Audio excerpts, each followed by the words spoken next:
It is the 3rd of March 2017 and the time is 12:45. This interview is being recorded and may be given in evidence if this goes to trial. So, Mrs. Barker, you said that your husband came home and then you both had a drink and then you, quote, popped off to the shops. Is that correct? Yes, that's correct. I see. And then you came home and then you found him on the floor dead? Yes. Mrs. Barker, there's one thing troubling me. Now, we've obviously searched your house and we found a baby monitor camera above the cot in the front room. Now, we've extracted the footage and, well, there's something that's troubling me. We found something very disturbing on it, and that is why we've brought you in for questioning. Shall I tell you what we found? No. Right then, would you like to explain to me what happened? Okay. I was sitting at home getting ready for dinner. It was our 5th wedding anniversary that day, so we were going out to the restaurant where we went on our first date. We went to the Shamrock. I can still remember our first date like it was yesterday. Mick had the lamb shank and I had the fillet steak. Kind of fitting how I killed him with a leg of lamb, actually. We were both so happy that night. There was a lot of laughing and chatting. We just generally had a great time. I think we both knew there was something special between us. That we were right for each other. So back to that night. We had just moved into our new house, so the place was very empty and looked a bit like a building site. We were both stressed as problems with the house kept cropping up. I checked my phone. It was 6:30ish. I was a bit worried as Mick would normally have been home an hour before that. I thought maybe he was picking up some flowers, some new shoes, or maybe even some jewellery for that evening. Perhaps he had to stay late at the office to finish a case. How wrong I was. I heard the car pull up and the rumbling of the stones. He was talking to himself. I couldn't hear what he was saying, though it was a muffled noise. He stopped talking, and I heard his keys go into the front door lock. He shouted up saying he was home, and I should come downstairs. I got butterflies in my stomach, as he doesn't normally surprise me with gifts. But why else would he be an hour late home? I walked downstairs, excited to see him and the possible present he got me for our anniversary. He had a straight and slightly concerned look on his face. He told me to sit down and asked me if I wanted a drink. I said yes, so he walked into the kitchen to make them. As he walked off, I saw a mark on his neck, but I didn't think anything of it. When Mick came back in, he sat down on the sofa and gave me my drink and said I looked very beautiful, as always. He had what looked like a faint, forced smile on. I asked how his day was, as he looked very deep in thought. I assumed maybe he had a busy day. His phone rang. He looked at it and declined the call, so I asked who it was. Work, he answered back. I didn't think anything of it. His phone rang again, but he still declined the call. He said he didn't want to answer as it was our evening together. He stood up and walked to the window and looked out. He waited about 5 seconds and then sighed. He then sighed again and turned around. You're probably not going to like this. He paused for what felt like an eternity. I've had an affair, he confessed. He started to explain to me everything that happened, but all I heard was a muffled voice as I shrunk into my own head. All I could think about was our first date, our engagement, our wedding, our first child.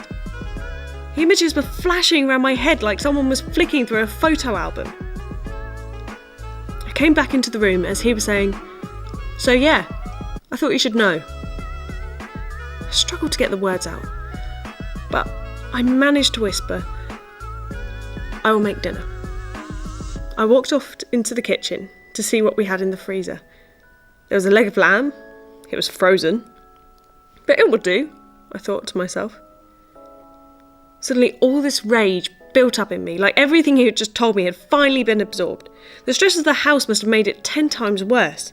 Without hesitation, I picked up the frozen leg of lamb, walked into the living room where he was still standing, looked out of the window.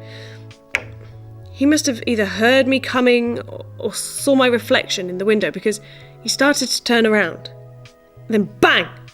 I hit him over the back of the head with a frozen lump of meat. He dropped to the floor like a sack of potatoes. I stood there in a daze for a minute. So I realised what I had done. I then lowered the lamb, walked back into the kitchen, unwrapped the lamb and put it in the oven. I gazed around the kitchen for some potatoes to go with it. We didn't have any, so I grabbed my purse and my coat and walked to the shops. When I got there, I thought some wine and some pudding wouldn't go amiss. On my walk back, I really wanted this to all be a dream, and that I would wake up in his arms. But I knew it wasn't a dream. I thought about what I would do when I got home to find him still there on the floor. I thought to myself, I could phone the police and say I found him like this when I came back from the shops. That seemed like the best option. So I did. I phoned the police, and the officer on the other end recognised the address. It turns out it was one of his colleagues, PC Morgan. He said he would be right over with another detective.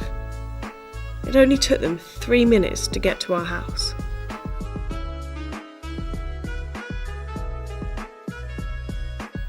They came in and saw him lying there on the floor. One of the detectives walked over to the body, while Detective Morgan stayed to ask me some questions along the lines of, when you walked to the shop, did you see anyone suspicious? And since you've been back, does anything look different? I replied no to both of the questions. He then asked me if I knew about any of the cases he was solving at work. If I thought anyone might want revenge on him.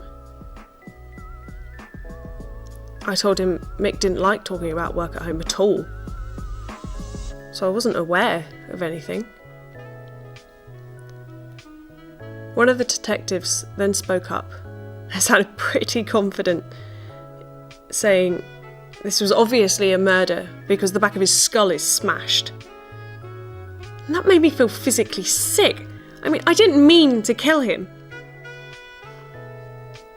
He then said the murder weapon must have been something really heavy and blunt. A metal bar, perhaps. It was when he turned his head to look back at Mick's body that he saw the baby monitor camera. It was one of those that just keep recording.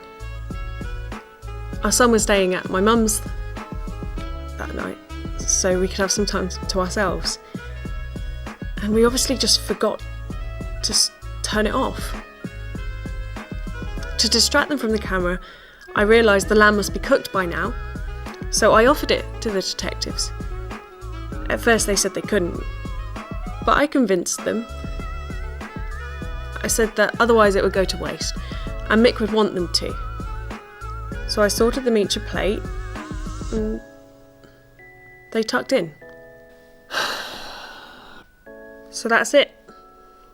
That's my side of the story. I didn't mean to kill him. It just happened. The time is 13:28, and that concludes the interview. I am now stopping the recording.